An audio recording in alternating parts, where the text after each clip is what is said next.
The last trend you need to know about has to do with reactivity. How reactive?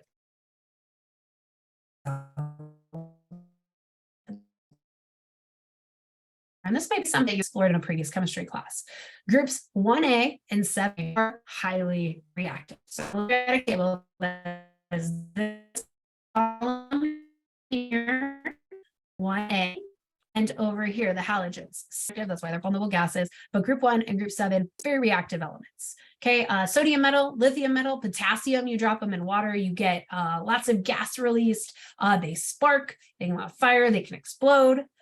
Same thing over here, fluorine and chlorine gases are super reactive, not good for you to inhale. Bromine too. They're all very highly reactive, but for different reasons. So if I was looking at the periodic table right here, I would be like, well, I don't know what way the trend goes, because, well, group 1 is really reactive, and all the way on the right side, not those guys, halogens. Oh, it's not on here. Okay, all the guys over here are also highly reactive. So it doesn't go to the left and it doesn't go to the right. It's just that these are really reactive and these are really reactive. Okay, so we're going to talk about group 1A first. Why is group 1A so reactive?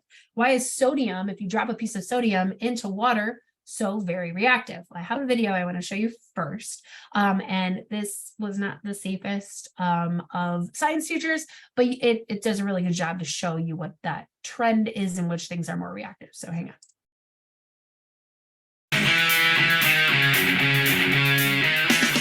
This demonstration shows the difference in reactivity between lithium, sodium, and potassium. So in each of these small dishes, I have a piece of metal, lithium in this case, and then sodium and potassium.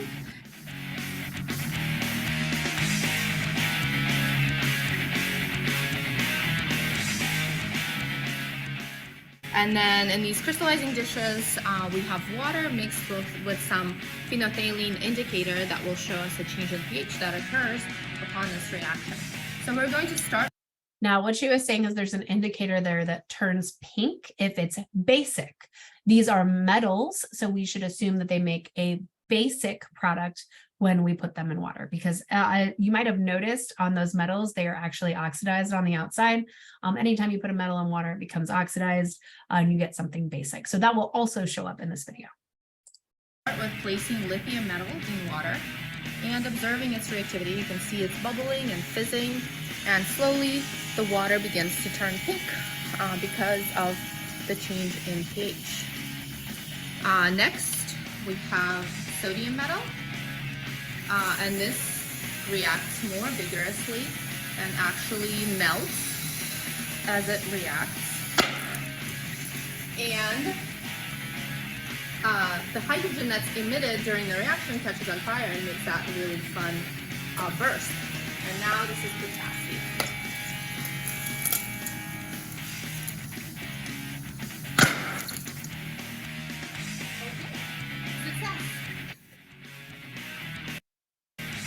Okay, so obviously there was a reactivity difference, right? So if we look at lithium versus potassium, and sodium would have been somewhere in between here. Potassium was way more reactive and way more quickly. Sodium and then lithium was the least reactive, but they were all very reactive with water. Okay, and that's because of their ionization energy. So if I'm looking at the periodic table, again, I'm talking about these guys. So it went lithium and then sodium, and the potassium was much more reactive. So looking at this group, as we go down, they should get more and more reactive, and they do. Rubidium and cesium are super reactive, very unstable, especially if there's any water around at all. So you have to kind of store them in argon atmosphere so that they don't react with anything. So these are all really reactive. They get more reactive as they go down. Well, why? I said something about ionization energy.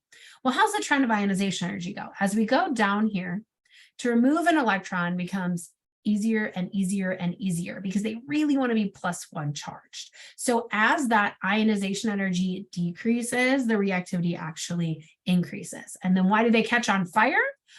Because they produce hydrogen gas, and hydrogen gas is very flammable. This is a very exothermic reaction, so it is also releasing a lot of energy, and that's why you get the flames. So group 1A's reactivity has to do with those low ionization energies. It really wants to turn into a cation, so it reacts really easily. Group 7A is for a completely different reason. So again, I'm talking about halogens over here, fluorine, chlorine, bromine, iodine. Those guys are all really reactive because of electron affinity. The other reason, they really, really, really want electrons. So fluorine and chlorine are most reactive because, first of all, they're really small. They have, like I said, a really high electron affinity. They really want to take on an electron and give off energy. And that will be a very exothermic reaction. Okay? So these ones want to lose an electron. These ones want to gain an electron. And that's what causes that reactivity. Now, if you talk about groups 2A and 6A, so we're moving in on the periodic table, they're also reactive, but a little bit less so. So group 2A reacts with water, but it's slow because they got to move 2 electrons. And group 6A has to gain 2 electrons. So they're also, again, slower at reacting. So you would say kind of that the reactivity goes inward, okay, or sorry, outward, because the outside ones have the highest reactivity, except for noble gases, okay? So reactivity of this guy over here, group 1 and group 2, we would assume francium is the most reactive because of that very low ionization energy. So it goes down and to the left. However, over here, reactivity goes up and to the right. Fluorine would be the most reactive because it has the highest electron affinity. So fluorine and francium are going to be your most reactive elements on the periodic table for very different reasons, okay? Now the ones in 3A, 4A, and 5A, so that's these guys here, the boron column, carbon, and nitrogen, they're all fairly unreactive. They're pretty stable, except for phosphorus. Phosphorus is what we use in matches, and there's a whole other reason for that. And group 8A, of course, very unreactive. They don't form any compound except for xenon. Xenon we can sometimes get to bond with fluorine and oxygen because those are pretty reactive.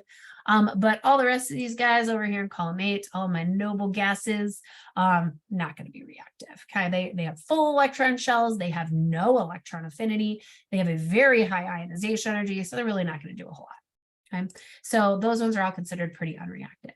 So in example 8, what I would like you to do this, pause it, and then check your answers. Which one is more reactive and why? Okay, so magnesium versus barium. Well, these guys are both in over here. Magnesium and barium. Well, barium should be more reactive because as you go down, it has a lower ionization energy. These guys over here are based on ionization energy. Okay. Chlorine versus silicon. Chlorine is in group 7A. Silicon is more toward the middle. So chlorine is more reactive because of high ionization energy.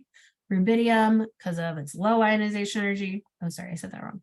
Chlorine because it's high electron affinity. Rubidium, again, is in the column 1 and 2 group, is a low ionization energy, and nitrogen versus oxygen, again, high electron affinity. So the reasonings are different. So the last thing I want you to put in your notes is this little chart right here. I put all of the trends that you need to know on here, and I did them all in different colors. So first, we did atomic radius. Notice I did not say ionic radius. Ionic radii are not a general trend. You have to look at the number of protons and electrons. The atomic radius I did in blue decreases down and to the left.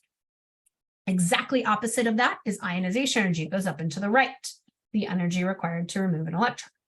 Electron affinity is very similar to ionization energy, except that the noble gases have no electron affinity, so I scratched them out. We also talked about metallic character. Down and to the left, they are more metallic. Up and to the right, they are more non-metals or non-metallic character. And finally, the groups that are most reactive. Groups 1A and 7A are most reactive, and then 2 and 6, and then everything else is pretty unreactive. And those are the trends that you need to know.